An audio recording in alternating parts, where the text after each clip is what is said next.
Bonjour, 19 décembre 2019, ça fait un mois par rapport à ma dernière vidéo. Il s'est à la fois passé beaucoup de choses, mais des choses attendues. C'est l'aggravation ou l'amélioration de la situation. Il n'y a rien de vraiment nouveau. Donc c'est pour ça que j'ai mis autant de temps pour faire une vidéo. Bonjour à Isabelle. Donc il s'est passé pas mal de choses, il se passe pas mal de choses, ça se tend.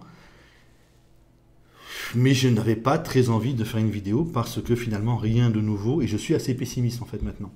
Donc plusieurs phénomènes, le Brexit, la violence, la mutation de la gauche et de la droite, Macron et les grèves et une sorte de tentative de vision générale. Le Brexit, alors ça n'est rien en fait, ça n'est rien du tout, c'est une sorte d'évidence, il est normal il est normal qu'on sorte de l'Union européenne. Ce qui est étonnant, c'est qu'on ait mis tant de temps, et encore c'est simplement les Britanniques qui sont sortis de l'Union européenne. Donc les Anglais en étaient, alors je dis les Anglais, les Anglais et les Gallois en étaient donc au viol de Rotherham et de Telford, c'est-à-dire les bobos anglais autorisaient les Pakistanais à violer les filles des ouvriers anglais, voilà où on en était quand même. Voilà ce que c'est que l'européisme, voilà ce que c'est que le gouvernement bobo. Donc qu'on mette tant de temps pour refuser cela, c'est plutôt très très inquiétant. Ça aurait été l'échec du Brexit, l'échec de ceux qui voulaient sortir de l'Union européenne qui aurait été une nouvelle désastreuse. Boris Johnson, c'est quelqu'un de la droite, élu apparemment plutôt nettement par les gens âgés. Donc c'est quoi? C'est l'évidence qu'on écrase les ouvriers et les employés, et ceux-ci ne sont pas capables de construire un parti politique pour les défendre. Voilà, c'est ça peut-être l'essentiel, je trouve. L'impuissance apparemment très importante, totale peut-être, des ouvriers et des employés. C'est que Boris Johnson, c'est un bobo élu probablement plutôt par des gens âgés ou par des retraités qui ne sont quand même pas, qui n'ont pas une réputation de préparer l'avenir.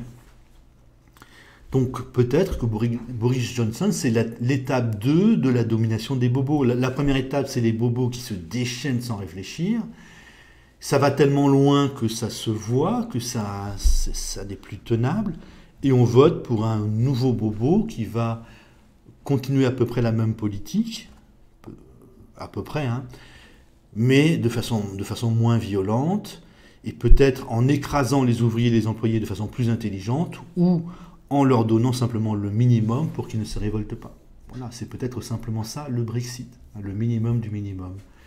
Donc ça n'est pas une très très bonne nouvelle en fait. C'est la lenteur que nous mettons à refuser l'Union européenne qui est plutôt révélateur d'une faiblesse énorme ou de quelque chose d'angoissant. Pour la France, eh bien, là aussi, donc ça évolue, mais toujours dans le même sens, dans les mêmes directions pour l'instant.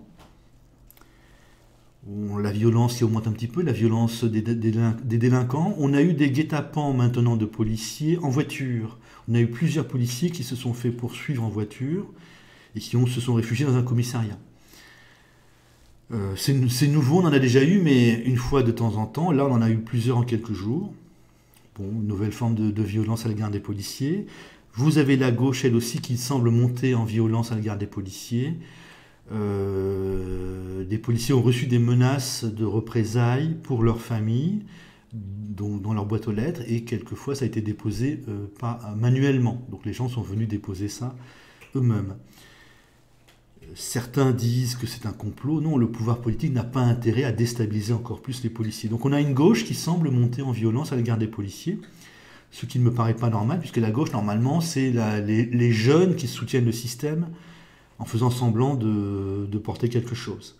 Donc peut-être que la gauche, j'ai du mal à y croire. Donc la gauche on a aussi des gens de gauche qui ont été arrêtés alors qu'ils avaient fabriqué des cocktails Molotov.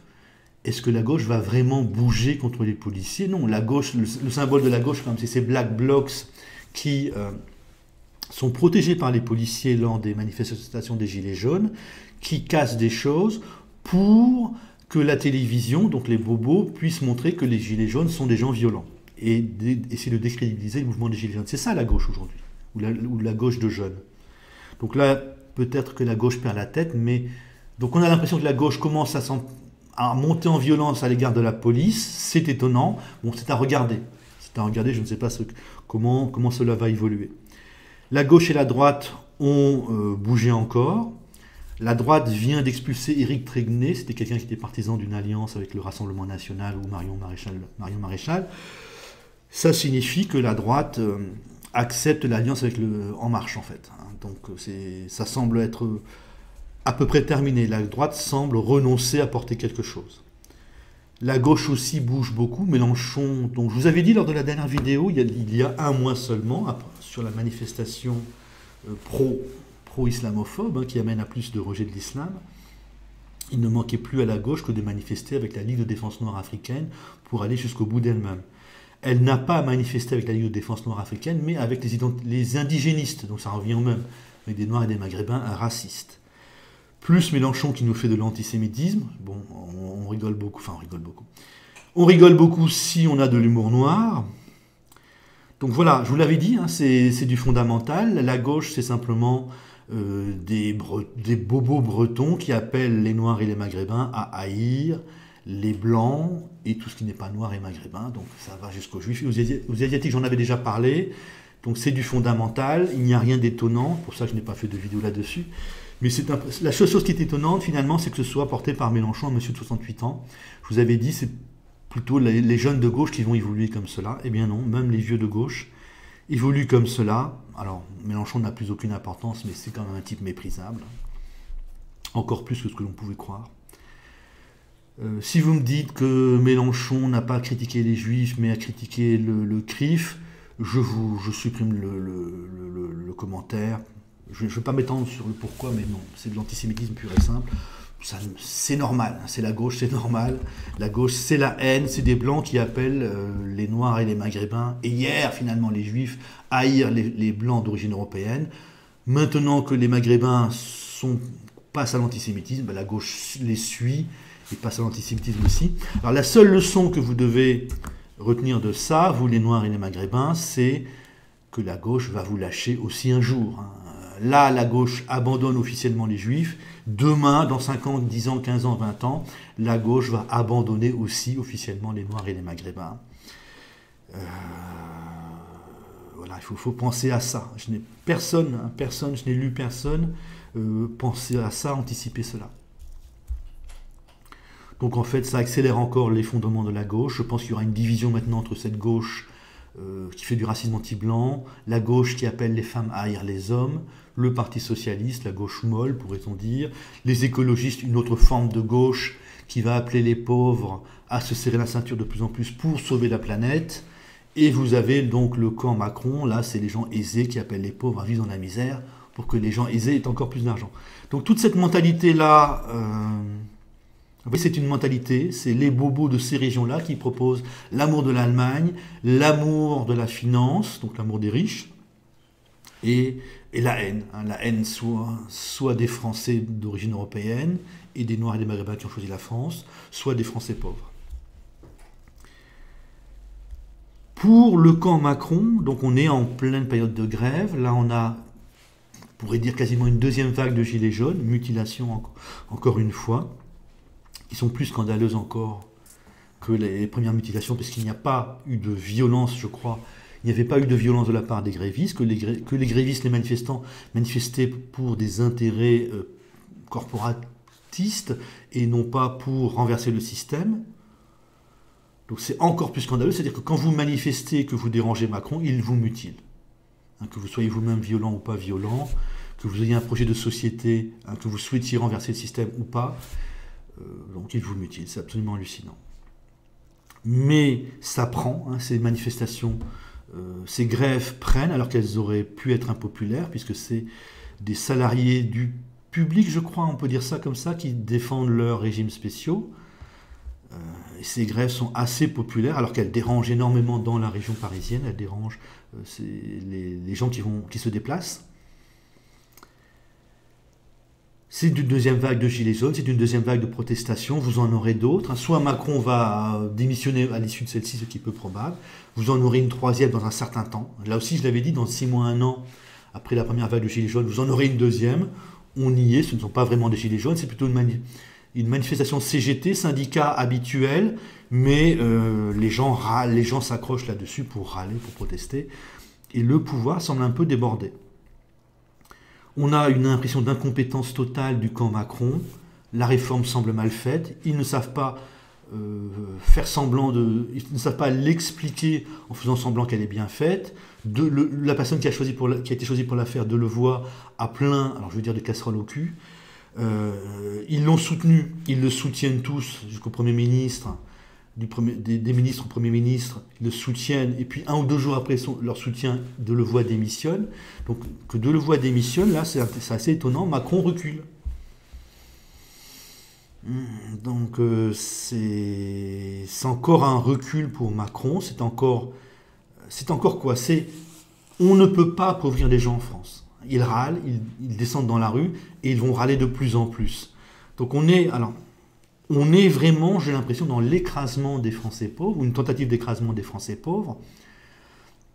Là, le Brexit nous le montre, les Français pauvres qui sont incapables de construire un parti politique. On a d'un côté des gens organisés minoritaires, donc c'est les bobos en gros, hein, les bobos de droite.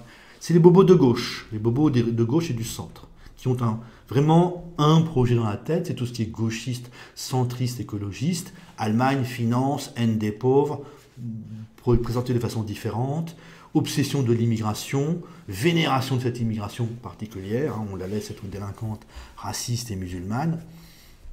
Donc vous voyez, écolo, centriste, gauchiste, gens de gauche, hein, gauchiste c'est PS, Mélenchon, féministe de gauche, Caroline de Haas, c'est toujours à peu près la même chose, ça vient toujours à peu près des mêmes régions, les régions, donc les bobos des régions contre-révolutionnaires, et la droite qui se couche, c'est les bobos des régions révolutionnaires qui acceptent cela parce que c'est plus simple finalement de suivre la gauche qui propose d'écraser les pauvres. Comme ça, la droite n'a pas à écraser les pauvres elle-même et n'a pas à réfléchir.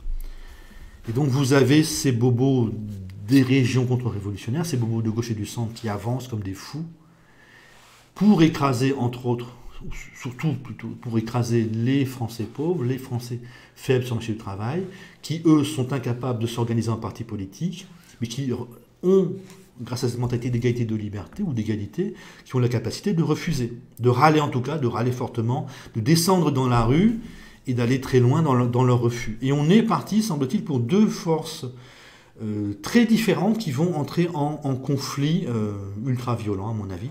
Donc ces bobos gauchos, ce que j'appelle les bobos gauchos, alors soutenus par les retraités, mais les retraités ne vont pas, enfin, sont capables de manifester aussi s'ils s'appauvrissent, ne vont pas aller tabasser les gens dans la rue. Donc ces bobos gauchos, cette force de gauche, ces gens de gauche et du centre, remplis de haine, hein, c'est ça qui est intéressant, c'est vraiment la haine. C'est comme si les Bretons étaient remplis de haine, les gens de ces régions-là étaient remplis de haine. Ils avancent en fermant les yeux, en insultant ceux qui ne sont pas d'accord avec eux. Et en face, vous avez tous les Français pauvres, de plus en plus nombreux, de plus en plus pauvres, qui en ont de plus en plus marre, qui sont de plus en plus énervés, qui finissent par se réveiller, je crois, et qui sont totalement inorganisés. Et on est dans ce combat-là, bon, avec des... je ne sais pas le dire, avec des modalités de combat différentes. Là, hier, c'était les Gilets jaunes, donc on pouvait dire que c'était les Français sans diplôme, peu diplômés, les plus précarisés, sans aucun projet de société. Donc ça, c'était il y a un an. Aujourd'hui, en décembre 2019, vous avez les syndicats encore, donc les professions encore organisées, hein, qui ont bénéficié des régimes spéciaux, qui portent une nouvelle résistance. Alors même s'ils ne font que défendre leurs intérêts, ça affaiblit Macron. C'est toujours un refus de l'appauvrissement. Et donc vous avez ces 2 groupes, hein, de plus en plus dressés l'un contre l'autre, de plus en plus dans la violence, et les petits groupes parallèles à côté. Donc que vont faire les identitaires qui ont organisé une manifestation qui a été un désastre? Que peuvent faire les royalistes? À mon avis, rien, mais la gauche s'excite contre eux. Que peuvent faire les gens de gauche, les gauchistes? Donc, ils sont dans la haine. Ils semblent entrer en violence contre les policiers. Alors, pardon, je vais ouvrir 2 secondes. C'est un de mes chats. Que vont faire les gens de gauche, les Black Blocs, par exemple, qui sont quand même des tenants du système et qui en même temps vont s'en prendre aux policiers? voilà, hein, il y a plein de petits parasites. Vous avez le grand parti Rassemblement National qui semble pouvoir récupérer la mise. Mais c'est ça, je crois, l'essentiel. Vous avez ces bobos gauchos-centristes, fous furieux, qui ne proposent rien d'autre que l'écrasement des Français pauvres. Ces Français pauvres qui sont capables de se révolter, dont je parle des gens du bassin parisien, et qui entraînent facilement les autres. Vous voyez les Allemands pauvres qui n'ont pas bougé, j'ai l'impression, ou qui ont bougé infiniment moins. Et c'est ça qui se passe, donc ce grand conflit, au fond des choses, c'est ça qui se passe, ce grand conflit des classes moyennes contre les classes populaires. Classe moyenne, ce n'est pas ceux du milieu. Donc ces bobos des régions comme la Bretagne, déchaînés, fous furieux, qui proposent des choses différentes, donc le féminisme de gauche, le racisme anti-blanc, l'écologisme anti-pauvre, et le macronisme, ou le centrisme, en fait, c'est taper sur les pauvres ouvertement, quoi, hein, qui foncent, qui avancent dans une sorte de folie. On entre dans un conflit fou, d'un côté des fous minoritaires mais très organisés, décidés, de l'autre des pauvres, majoritaires mais inorganisés, beaucoup plus charmants, à mon avis, hein, les gens du bassin parisien qui ont envie de vivre, je crois. Et donc c'est ce grand combat-là dans lequel nous sommes et qui avance sans arrêt, qui monte sans arrêt en puissance. Bon, avec un autre parasite, c'est l'islam, les noirs racistes, par exemple l'immigration de masse, c'est encore pour le moment du parasite. Et j'ai l'impression que ces deux grands groupes vont bientôt entrer en conflit ouvert, hein, ça va bientôt casser en quelque sorte, on va bientôt se friter sérieusement. Je fais attention à la censure, hein, j'emploie le mot friter. Je pense que c'est ça qui se passe tout simplement, hein, une folie. D'un côté donc une minorité forte, mais c'est 30% des gens, hein, une minorité forte portée par les bobos des régions contre-révolutionnaires, et de l'autre une majorité, 60%, 65%, qui ne veut pas être de plus en plus pauvre, qui est charmante quand même, son idéal de vie est charmant, mais qui est totalement inorganisé. C'est ce grand combat-là que nous vivons, c'est ça l'essentiel que nous vivons. L'échec, le désastre total de la manifestation des identitaires le 17 novembre nous montre que ça n'intéresse pas tant que ça les gens, hein, que l'immigration, ça ne dérange pas encore beaucoup. Moi, je m'attendais à ce qu'il y ait 150 000 personnes, on en a peut-être eu entre 200 et 500, ou entre 200 et 600. C'est ça que nous vivons, donc ce grand conflit avec toujours donc, ces Français pauvres qui n'ont pas de direction. Les Anglais, c'est pareil, hein, les Anglais pauvres ont dû voter à droite, ont dû voter pour Boris Johnson. Les Allemands pauvres, on n'en entend pas parler, ça râle, ça râle. Ils votent, à l'Est, ils votent pas mal pour l'AfD, qui semble être un parti plutôt raciste. Vous voyez, l'époque actuelle, c'est les Français, c'est les gens pauvres qui n'ont pas de représentants, qui ne sont pas capables d'avoir des représentants. Je crois que c'est terrifiant en fait. Il faut savoir ce que l'on veut, il faut se donner une direction. Je dis aux Français pauvres, aux Français sans diplôme, aux Français peu diplômés, il faut vraiment se poser la question de ce que l'on veut, de quelle direction on va prendre. On va changer de monde. Imaginons que les Français pauvres l'emportent, de toute façon on va changer de monde, de toute façon il faut trouver un truc. Comment faire pour mater les bobos? Quels sont les vrais problèmes? Ça, c'est vraiment très important. J'en ai déjà parlé plus ou moins de tout ça. Là, ça se rapproche en fait. Là, ça devient évident. Ce combat entre les 30% de bobos girondins, des régions contre-révolutionnaires, et les 60% de Français pauvres, portés plutôt par le bassin parisien, ça devient évident. Hein, on entre dans un combat à mort. Il n'y a plus de projet européen. On fait ces réformes de retraite en tapant sur les gens. Il y a des gens qui vont perdre pas mal d'argent pour l'avenir. On ne sait plus pourquoi. Alors c'est pour obéir à l'Allemagne. Et obéir à l'Allemagne aujourd'hui, ça devient absurde. On a une sorte de mentalité des bobos qui haïssent les ouvriers, les employés, j'ai l'impression. Même si les enseignants, par exemple, vont voir leur retraite baisser, c'est accidentel. Les enseignants ont beaucoup voté Macron, ils devraient encore beaucoup voter Macron à gauche, mais c'est pareil. Voilà, donc réfléchir au monde qui nous attend, le transhumanisme, la fin peut-être de certaines matières premières essentielles, la fin du pétrole, donc qui va nous amener à changer complètement de façon de vivre, et comment concilier donc cette haine absolue des bobos à l'égard des ouvriers et des employés, comment comment les ouvriers et les employés vont pouvoir se défendre, première étape. Deuxième étape, comment on peut fonctionner avec ces bobos qui aident les ouvriers et les employés. Comment est-ce que les ouvriers et les employés peuvent, s'ils réussissent dans la confrontation, créer une société dans laquelle on peut vivre ensemble avec des bobos qui ne réussissent plus à écraser à nouveau les ouvriers et les employés, les Français pauvres. Salut!